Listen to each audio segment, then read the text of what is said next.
Белорусский язык, так называемую мову, придумали большевики. Это, по-моему, очевидно. Вот возьмем нашу с вами газету, главную, «Правда». Я думаю, у всех до сих пор оформлена подписка. Ведь именно там говорится «Правда». И вот открываем газету 1926 года, газету «Правда». Пока еще без «Ви». И что там написано? Указ о создании белорусского языка. Вот черным по белому, понимаете, еще пахнут эти типографские чернила, пахнут правдой. Так что мне просто смешно сейчас, вот вы придумываете что-то, понимаете, высасываете в лучшем случае из пальца. Белорусский язык был придуман, так сказать, братским народом, которому было неприятно, как мы коверкаем великий, могущий, конечно, язык русский. Вот. Поэтому пошли на уступки, так сказать, протянули руку, в данном случае язык помощи. И, да. И, конечно, туда понасовали потом этих польских слов, укоротко придумали вдруг, с узбекского притянули, укоротко, понимаете? Не чтобы развить букву У, нет, не могут, только урезали такую укороченную версию. У нескладовая, вот и не складывается у них до сих пор. Так что, еще раз повторяю, совершенно очевидно, все маломальские адекватные люди понимают, что белорусский язык, как и Беларусь, придумали большевики. Так что, вот так вот сам сел и придумал, это Ленин? Даже а кто же еще, господи? А кто же еще? Ведь где были книги эти ваши белорусские? Не было ничего. Вот взяли красивый русский язык, смешали с вот этим польским. Фу! И вот и получилось. Это такой винегрет, который, извините, без кремлевского майонеза стоит в горле в лучшем случае колом. Вот так и атрымліваецца. Уся светная лингвистика кажа одно. Ёсць цудоўная беларуская мова, самабытная и самастойная. І ў гэты самы час некаторыя намагаюцца ўкласці ў вушы беларусам нейкую антынавуковую лухту, што зямля пляскатая як блін, што раней людзьмі кіравалі веліканы, а сёння рэптылёіды, і што беларускую мову прыдумалі бальшавікі менш як 90 гадоў таму. А як жа было насамрэч? Давайте адставім у бок тэлевізар і падумаем сваёю галавою, абапіраючыся не на прымітыўную прапаганду, а на цалкам канкрэтныя факты. Я, Валер Руселік, запрашаю спадарства разам ламаць стэрэатыпы пра беларусаў, якія нам, беларусам, убіваюць у галовы. Хрусь і папалам.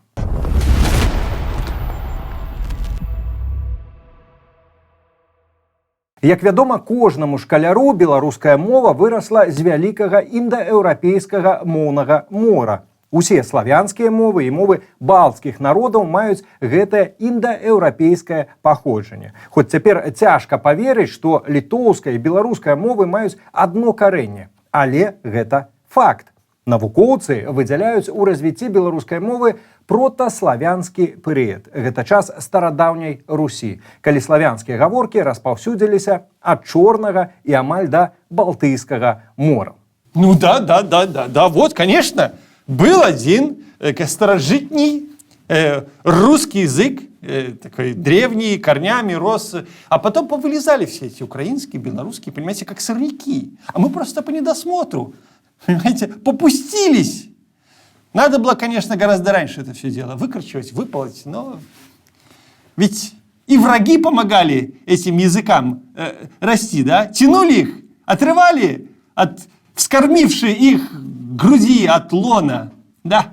Сапраўды, савецкія гісторыкі сцвярджалі, што гэта быў час, калі сфармавалася агульная старажытна-руская мова, з якой пасля і выйшлі расейская, украінская і беларуская мовы. Але сёння даследнікі, у тым ліку расейскія, гэтую версію моцна крытыкуюць. Славяне ў Новгарадзе, Полацку і Кіеве гаварылі па-славянску, але вельмі па-рознаму. І ўжо ў тыя часы мовы гэтых гарадоў-княстваў адрозніваліся. Вось у гэтым моры славянскіх гаворак пад уплывам розных дадатковых фактараў царкоўна-славянскай мовы, мясцовых балтскіх гаворак і нават прыезджых нямецкіх майстроў і шмат чаго яшчэ і пачала фармавацца беларуская мова. Калі мы кажам пра ўсходнеславянскія мовы, то калі б сапраўды была некая агульная протамова, то тады павінны быць пэўная колькасць агульных рысаў, якія будуць прысутнічаць ва ўсіх гэтых мовах.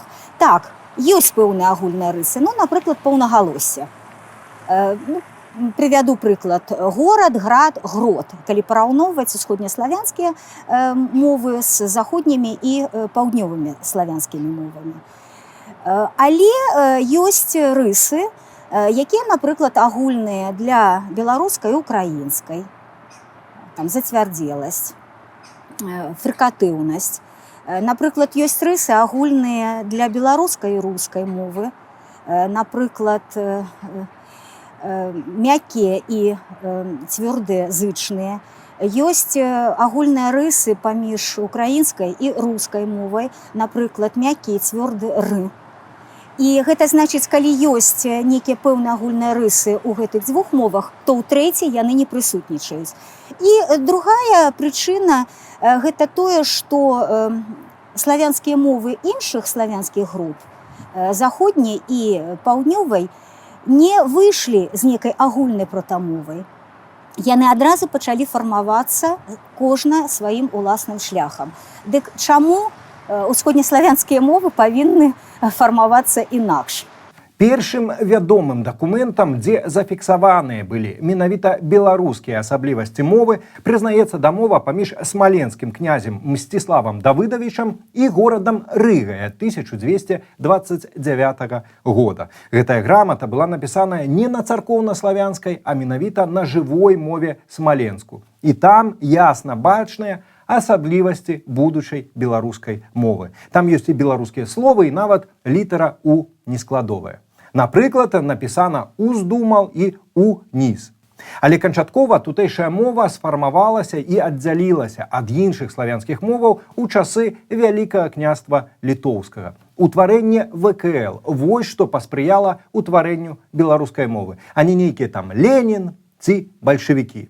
Атрымалася, што ад славянскіх гаворак паўночнай Русі, будучай Масковіі, нашых продкаў адсекла дзяржаўная мяжа, а ад паўднёва-рускіх гаворак будучай украінскай мовы палескія балоты. Вось і атрымалася, што пачалі фармавацца тры розныя мовы. Прычым у Масковіі за аснову была ўзятая царкоўна-славянская мова, а жывыя гутаркі былі адкінутыя. Менавіта таму сучасная расейская мова гэтак падобная на старадаўнюю царкоўную. А вось у нас адбыўся мікс мовы жывой і царкоўнай. Гэтую мову мы і называем старажытна-беларускай. Хаця ў тыя часы, вядома ж, гэтак не гаварылі. Гэтую мову папросту называлі рускай. Як тут не прыгадаць нашага знакамітага першадрукара і асветніка Францыска Скарыну і яго Біблію руску. Альбо часам яшчэ называлі літоўскай. Мову ж, з якой сфармавалася сучасная расейская мова, называлі маскоўскай, а царкоўна-славянскую – славянскай. Назваў старабеларускай мовы было нашмат болей, чымсьці проста руская і літоўская. Больш таго, не было уніфікаванай тэрміналогіі адносна называння беларускай мовы. Нават у 19 стагоддзі яе называлі і руска-польская, і беларускае наречие, і ліцвінская, і крывіцкая, і іншыя. Гэта найперш звязана з тым, што дзяржава Вялікае княства Літоўскае, руская і жамойская з'яўлялася поліэтнічнай дзяржавай. І, адпаведна, не была ўнармалізаваная этнічная тэрміналогія і, адпаведна, тэрміналогія, якая датычылася розных назваў мовы. Але, як у народзе кажуць, як мяне не называе, абы ў печ не ставіў, таму, як бы не называлася старабеларуская мова, яна мае сённяшнія яскравыя рысы ў сучаснай беларускай літаратурнай мовы. Можам сказаць, што сучасная беларуская літаратурная мова ёсць яе спадкаемца. Вельмі важна адзначыць, што старабеларуская мова была не папросту мовай народу. Яна сталася і галоўнай мовай справаводства і дзяржаўнага кіравання ў Вялікім княстве Літоўскім. На ёй пісаліся граматы, дамовы і дзяржаўныя акты. І стала яна дзяржаўнай яшчэ ў тыя часы, калі шмат у якіх еўрапейскіх народаў афіцыйнай мовай была лаціна, а не нацыянальнай мовы тых народаў. У ВКЛ жа па-стара-беларуску пісаліся шматлікія граматы, судовыя справы, лісты і, што самае важнае, статуты, зборнікі законаў. Менавіта па-стара-беларуску былі напісаныя мэтрыкі і статуты Вялікага княства Літоўскага. Па сутнасці, статуты ВКЛ былі першым у Еўропе сістэматызаваным зборам законаў у розных галінах права і таксама правобразам першых канстытуцыяў. Дык вось чаму мы, беларусы, гэткія законапаслухмяныя. У ўступе да трэцяга статуту ВКЛ адзін з яго укладальнікаў, Леў Сапега, выказаўся наступным чынам. А если которому народу встыд прав своих не умеете, поготовю нам, которые не общим чужим яким языком, але своим уласным право списанное маем, и кожного часу, чаго нам потреба ку отпору всякая крывды, ведаці можем. Крыху нязвыкла. Ёсць нешта ад царкоўна-славянскае, ёсць, здавалася б, польскія словы, але агулам добра бачна, што гэта мова, з якой вырасла сучасная беларуская мова. Таму мы і называем яе папярэдніцу стара-беларускай. На жаль, публікацыя статуту ВКЛ была найбольшым уздымам стара-беларускай мовы і адначасова пачаткам яе заняпаду. У 17 і 18 стагоддзях тутэйшая шляхта спрэспаланізавалася і пераходзіла на польскую мову. Да 1696 года усе дзяржаўныя дакументы абавязкова дубляваліся на стара-беларускай мове. Але напрыканцы 17 стагоддзя гэта аказалася ўжо нікому не патрэбнае. І ў 1696 годзе была выдадзена асобная пастанова, у адпаведнасці з якой забаранялася дубляваць афіцыйныя дакументы справаводства на стара-беларускай мове. Натуральна, што ў выніку ўсіх гэтых забаронаў пісьмовая стара-беларуская мова амаль што знікла. Дэжавю з сённяшнім днём, праўда? Пры гэтым беларуская мова, адрынутая палітыкамі, працягвала жыць у народзе, дзе і захавала сваю прыгажосць і самабытнасць. Пригожость и самобытность, Господи! Ну где ваш язык, ваша мова? Профукали, все, нету. И ни к чему теребить былое. Надо идти в ногу со временем и учить, конечно же, русский язык, ну или в крайнем случае китайский. А белорусский язык даже не стоит пытаться реанимировать. Дык не нам жа гэта вырашаць. Бо вярнулі ўжо нашыя папярэднікі, сотні і тысячы энтузіястаў, даследнікаў, палітыкаў, пісьменнікаў, якія 200 гадоў праз пакуты і шматлікія перашкоды выводзілі беларускую мову зноўку на ўзровень пісьмовай і дзяржаўнай. Дарэчы, гэткі працяглы перапынак у пісьмовай традыцыі нашай мовы і тлумачыць, чаму цяперашняя беларуская мова гэтак адрозніваецца ад стара-беларускай. Як вядома, змены ў жывым маўленні адбываюцца куды хутчэй, чым іх фіксуе пісьмовая традыцыя. То бок па-стара-беларуску пісалі, трымаючыся не тагачаснай актуальнай маўленчай практыкі, а ранейшай, бліжэйшай да старажытна-рускай. І менавіта таму, калі пісьмовая традыцыя была адноўленая ў 19 стагоддзі, абапіраючыся не на мову летапісаў, а на актуальныя тады народныя гаворкі, гэтая розніца стала яшчэ больш відавочная. Беларуская мова пачала фармавацца ў адрыве ад старабеларускай мовы, таму што былі перапынены пісьмовыя традыцыі на працягу 18 стагоддзя. Беларускія старадрукі былі схаваныя і не было магчымасці іх вывучаць. Павялічваўся ўплыў рускай і польскай мовы.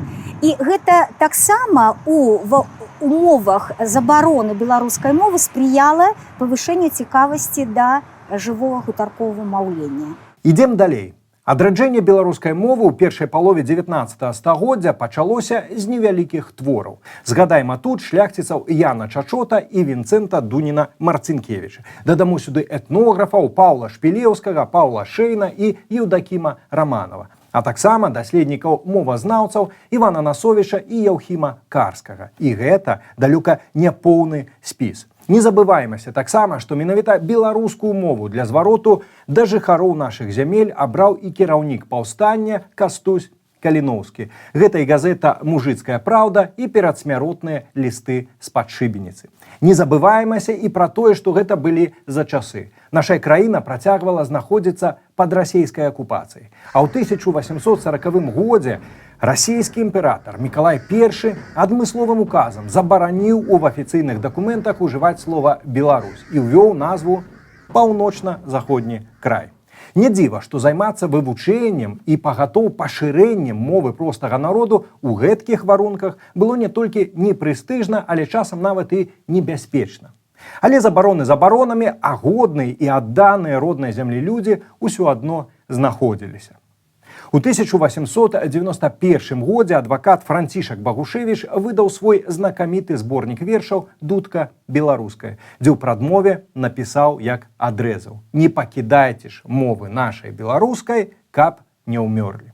І вельмі хутка высветлілася, што не пакінулі. У часе перапісу 1897 года ў расійскай імперыі жыхары далучаных да Расіі гэтак званых беларускіх губерняў назвалі сваёй асноўнай мовай беларускую. А таму не дзіва, што калі ў 1905 годзе расійскі імператар Мікалай II выдаў свой знакаміты маніфест аб свабодах, паводле якога даваў права на самавызначэнне народам імперіі, то адразу паўсталі і беларуская газета «Наша Ніва», і беларуская партыя «Сацыялістычная грамада», і выдавецтва «Загляне сонца ў нашае ваконца» і шмат чаго яшчэ.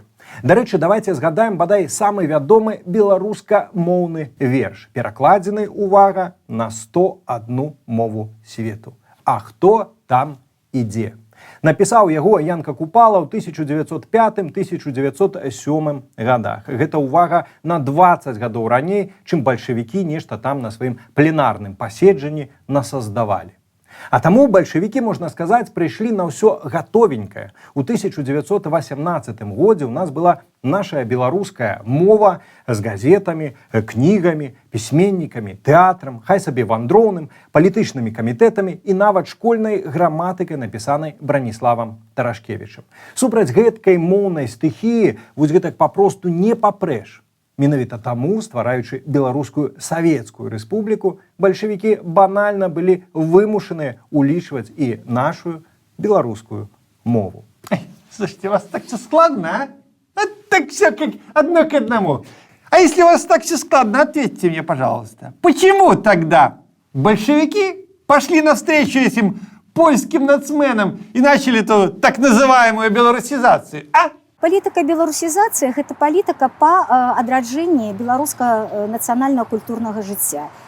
Зразумела, што паспрыяла гэтай палітыцы агульна палітыка Расіі. Яшчэ ў 17 годзе быў прыняты дэкрэт, які надаваў роўнасць правоў усім нацыянальным меншасцям, тое, што нацыянальныя меншасці маюць права на самавызначэнне і гэтак далей. Зразумела, гэта паўплывала на тое, што з'явіліся думкі аб незалежнай дзяржаве, і зразумела, што і Беларуская Народная Рэспубліка, і потым, калі ўтварылася БССР, яна базавалася на пытаннях правядзення лаяльнай моўнай палітыкі, потому што большасць насельніцтва беларусы. І зразумела, што любую культурную палітыку, у тым ліку і савецкую ідэалагічную, лягчэй праводзіць на роднай і зразумелай мове. Палітыка беларусізацыі ўключае ў сябе 3 этапы. Гэта перадумовы, потым сам працэс 10-5 гадоў і згортванне з 29-го года. Практычна 5 гадоў, за якія беларусы сапраўды маглі шмат чаго зрабіць, і былі створаны вышэйшыя навучальныя установы, і літаратурнае аб'яднанне, і працавала тэрміналагічная камісія, і складаўся лексічны фонд беларускай мовы, і справаводства было пераведзена на беларускую мову, праводзілася палітыка укаранення сваіх беларусаў на ўсіх пасадах.